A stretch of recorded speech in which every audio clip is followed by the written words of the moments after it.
Hey fans, it's the Nature Queen here, and I am back. Okay, people, don't know if you can see me on this video, but I'm back. Um, had a lot going on. Recently, my mom was in the hospital, and I had to help get her treatment, take care of her, and it's been a lot. But I'm back. The Nature Queen is back. Welcome back. And I have more insightful videos to show you. I'm in the old city downtown. I'm in the old city, and yeah, I got an intro in my previous video. Because the video wasn't showing me. I don't know why I want to do that to you, but I'm down the old city, which has a lot of the historical part of Philadelphia, right? I'm down where it's called the Independence Mall, and this is between 5th Street and 4th Street, right? With a lot of history, and this is where the tourists go for sightseeing in Philadelphia. Okay, all the way back.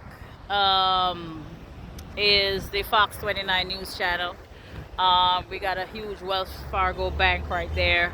Right down there is the National Constitution Center, which is the First Amendment. There's a huge gallery there. Not sure if I can show you all of this in one video because it's a whole lot, but it's a bird's eye view of the historical part of the city. Okay, so here's the Independence Visitor Center, where you can get jump on one of them tourist tour bus, you know what I'm saying, which will take you on a tour of all the city. So you'll see the sign right here. It's called the Independence Visitor Center, right? And that's for visitors, people just visiting Philadelphia. You can get information. Yeah, right now we're close to 6th Street. Over there is the Philadelphia Inquirer, Independence Mall West, and we're gonna go over there too. Yeah, so let's take a peek into the visitor center, and I can show you what's going on in here, so you see, if you want to visit the city, what you'll first see. Okay, it says welcome. We're gonna go in. Alrighty, so I'm good. Has information for visitors. Okay, as you can see, it says a visitor center right here, and visitor information. There's a theater, and a lot of historical stuff here. As you move, you'll see that. Of course, beautifully decorated for the season. Look at that, people. Look at it. Look at it, right? She says Independence National Historical Park, to preserve our heritage for the enjoyment of it all. It's a lovely park out here with benches where you can sit, and they also have a museum over there too. Oh, but there's some information on Judge Edwin O. Lewis, okay, from the Independence Hall Association. So the Independence National Historical Park is here today due in large part to the persistence of Judge Edwin O. Lewis. For almost 30 years, Lewis, who was a municipal judge, member of the American Philosophical Society, chairman of the National Shrines Commission, and founder of the Independence Hall Association, led a team effort to preserve Independence Hall and other historical sites in Philadelphia. So come on down, people. Pretty interesting down here. Okay, so just want to give you a bird's eye view. There's a cafe in here too, which you can stop and get some coffee. This is information on the rides. That's for the tour bus called the Flash. Okay, that's the cost for rides. Okay. There are tour information all over here, which you may need. There's historical information in here too. The flower show, the famous Philadelphia flower show, which they're going to have next year, March 1 to 9, 2025. Tickets on sale here. Okay, so yeah, so Um, and stuff. Of course, you got your gift central in here for anybody need gifts. You know what I'm saying? Gift central. Okay. Now we gotta go over here for some historical information. Um,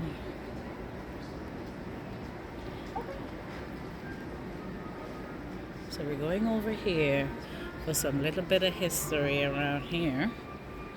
Okay. Um, view all sites. Now here's a little interactive museum. Oh, let's start over here, people. I'm so excited. So like this is a printing office, right? So in Benjamin Franklin's day, it says books and newspapers were printed on a printing press. With a history for you, okay? Using lead type paper and ink, okay? So as a printer himself, Franklin understood that printer works could be powerful tools for spreading ideas. So look at that. It gives you an idea what was used as those back in the day stuff, okay? Where do we move to here? Okay, so, ooh, here's the information. It's a tells you that it's a cosmopolitan city. Oh wow. So oh my god, this tells you about how culturally diverse this city is. It says, look at it. Spin the wheel to meet the people who visited or lived in Philadelphia. Okay. I'm on a lady named Mary White Morris, who lost her prestigious lifestyle after a business deal bankruptcy. Oh wow. Let's spin and see who else we can find. All right. How do we spin this wheel? Okay, you spin inside here. There's a Dolly Madison. Um, so this was in her husband died, is it? During the yellow fever pandemic. Okay, and the next year she married James Madison. We had Marquis de Lafayette. Inspired by the revolutionary ideals of freedom and equality, this French officer arrived in Philadelphia at the age of 19, volunteering to fight with the Continental Army. We got William Bartram, naturalist, published the first complete list of North American books. Moses Williams, okay, enslaved servant of Charles Wilson Peel, okay, and it goes on. Benjamin Rush, I'm sure everybody have heard of Rush, a respected physician and signer of the Declaration of Independence, drew both praise and criticism for the response to the yellow fever. Wow. Okay, there we go, people, and a little more over here. Oh my god, this is so interesting because this is all about food. Okay, so this is the early American food. Okay, so hello, if anybody doesn't know, this is what this says. I'll put a little bit closer. Philadelphia is known for what? Who don't know? Cheesesteaks. Mainly cheesesteaks, popular hoagies, pretzels, and water ice. Okay, but the city's reputation is a melting pot of cultures and cuisines stretching back to before the American Revolution. Food stuff that flowed through Philadelphia's markets, delicacies like spices and citrus from the West Indies made their way into traditional fare. From boiled dumplings to turtle soup to pig's feet, you could find it all in Philadelphia. Okay, so there we have how the old table was set. Okay, and okay, so these are entrepreneurial, free black women. People, take root of your history here. Free black women who sold pepper pot soups and street corners and the market stalls for pennies a bowl. Okay, entrepreneuring, enterprising street vendors. Okay, yeah. So, Bishop William White enjoyed meals served on fine porcelain imported from China. Test the knowledge of food and drink, popular in Philadelphia in the 1700s. Look at this. Here's one. Do you see that? So these are like stews, famous for stews, right? Turtle, even turtle were were dishes, of wealthy Philadelphians. Okay, these are desserts of the elite. Look at that one. Stewed oyster stew was a dietary staple for social classes. Okay, let's see what else we can find over here. A lot more history over here too. What was this? Rolling pins, baking utensils. These were baking utensils, rolling pins, mortar and pestles. Look at it, mortar and pestles. kind of stuff they use. Welcome to Peale's Philadelphia Museum. I love it. Located on the second floor of Independence Hall between 1802 and 1827. You must have a ticket to enter. 25 cents, please. Thank you, and welcome. The long room displays an elegant range of cases containing Hope you're listening to birds this from video. every I don't want quarter to of interrupt. the globe. Can you hear it? In the marine room, hundreds of fish, snakes, and other reptiles can be found. You see, I find pleasure in seeking those little animals whose entire life is spent on a single plant. It is diverting to watch a flower and then see the little beings watching you. I was directly involved in obtaining many of the objects for the museum.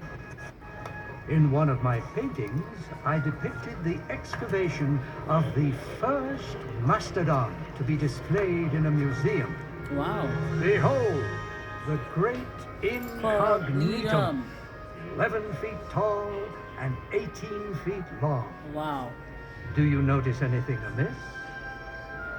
I thought that the tusks should be like a walrus, but eventually I placed them correctly. Inventions were also on display, such as the fast walking machine, also known as the pedestrian's hobby horse. Moses Williams, my former slave, was hired to trace silhouettes using a physiognotrace. In 1803, he cut nearly 9,000 silhouettes. Wow. European museums were surprised by some of my practices, such as gallery walks.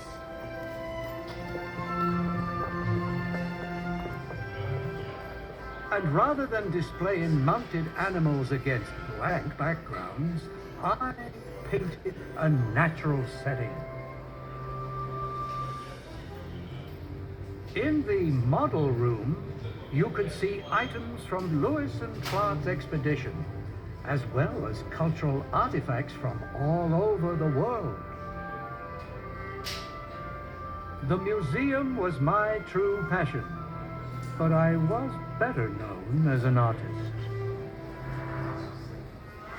You can see many of my portraits at the Second Bank Portrait Gallery. All right, we're moving. that We're you've moving to enjoyed some your more visit to my information. museum. Yes, this is a museum. The It's my end of it. firm belief Thank you that the all for cultivation listening to that. We're gonna move along though. All right, what does this look like right here? This looks like a little, some kind of what you call this now, a layout map or something. All right, so we have what the State House looked like in 1753, then what it looked like in 1776, then what it looked like in 1781.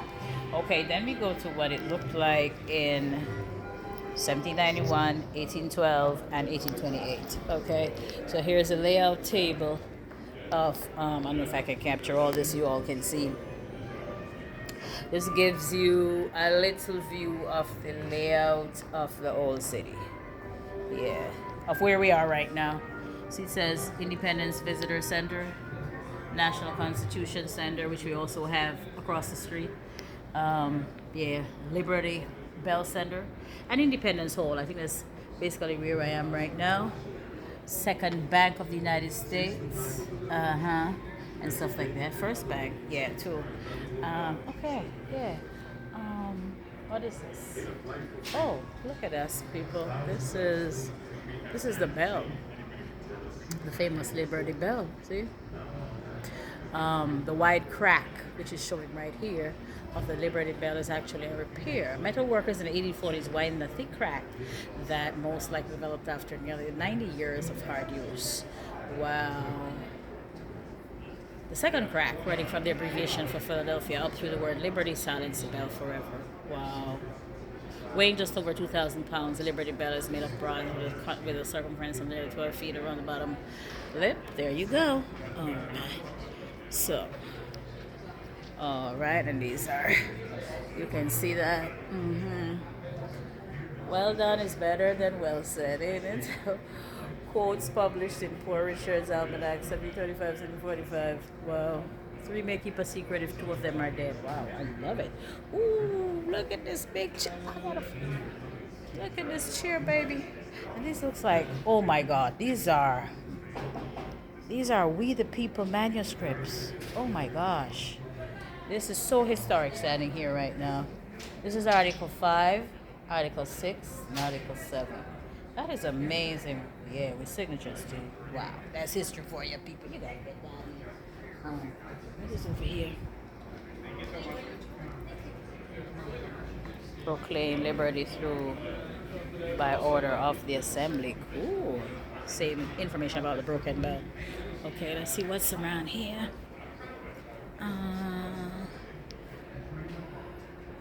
Talking about Abraham Lincoln, Alice Paul, women's rights activist, and of course the famous Martin Luther King. Red jacket. Seneca orator in chief red jacket met with President Washington in Philadelphia to speak for the rights of his people. Absalom Jones, 1746 to 1818, born into slavery, he purchased his freedom at age 38 and helped found the Free African Society. Hadios, 1746 to 1817. The Polish military engineer played a significant role in the defense of the West Point. Who else? Let's see here. Sally Franklin, daughter of Benjamin Franklin. She raised money for the Continental Army through the Ladies Association of Philadelphia. Charles Wilson Peel, soldier, artist, entrepreneur, once operating a museum. Of course, the famous William Penn, Quaker faith. He founded Philadelphia, has his holy experiment. Wow, look at these. Woo, let's see if you can see me in this one, people. Not sure if you can, but it's mirrors. Okay, so the early American dress. This was it.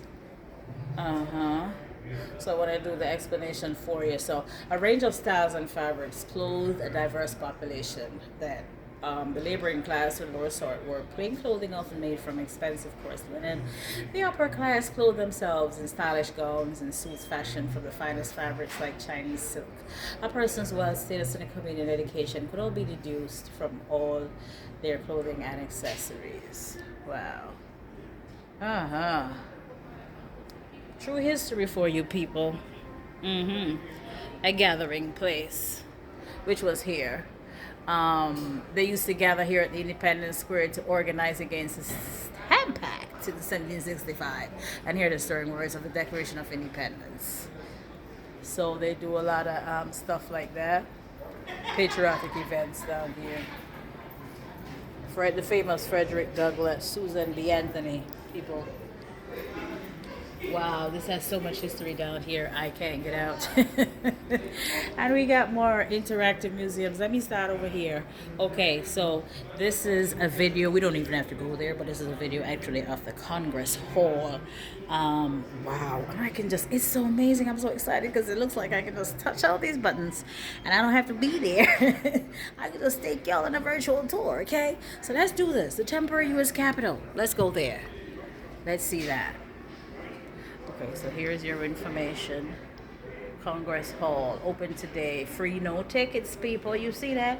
Free, no tickets. Let's see what else we can see here. Congress Hall sites.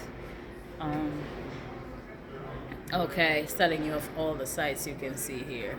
There's a museum, there's a Carpenter's Hall, Christ Church, Congress Hall, Franklin Court Printing Office, the Independence Hall, the Independence Square, and the Liberty Bell.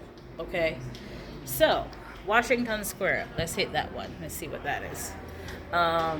And no tickets are required, people, for these places. No tickets are required. Please take note of that. All right, so a walk in the park. Let's do a virtual walk in the park. Look at it. So this is a virtual walk in the park.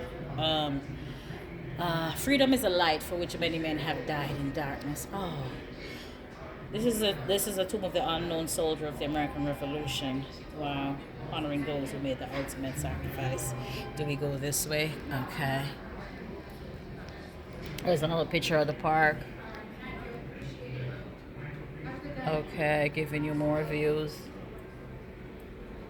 Okay, so we go over here for the Liberty Bell Center. A view of that Liberty Bell. Originally cast to be the State House bell. Let's see. That gives you another bird's eye view of what's written. Proclaim liberty. Tells you about the crack again in the bell. Very important. Okay. The Liberty Bell sits in a glass chamber still in the south end of the Liberty Bell Center, visible through the glass in the evening hours. Okay, great. So, all right, what else do we need to see here? Close. So interactive, people. They made it so much easier. Where did we go? President's house. Did we do that? Oh, we gotta get over here, people. The President's House site. I may have to do that in a separate video. These visitor centers are full of so much information. Oh my God. So I'm gonna have to do that. Stay tuned for the next video after this, where I'm gonna do a little bit more interactive, more up close and personal views of in here. Okay. So you get to see some of that. The Liberty Bell Center. All right. Let's see what else we got on that. If we have anything else. No, we saw all of that. Okay. So, people, this is an up close and personal view of the visitor center, right? So, for people who are just coming to Philadelphia for the first time, tourists, etc., people who just want to see history of America, even for educational purposes, get the kids. Let them know their history of the country. Okay, this is where it starts. Okay, this is where it all begins. So thank you so much for taking that journey with me. Stay tuned for my next video as I'll be going next door to give you some more educational aspects of the old city. Ciao for now.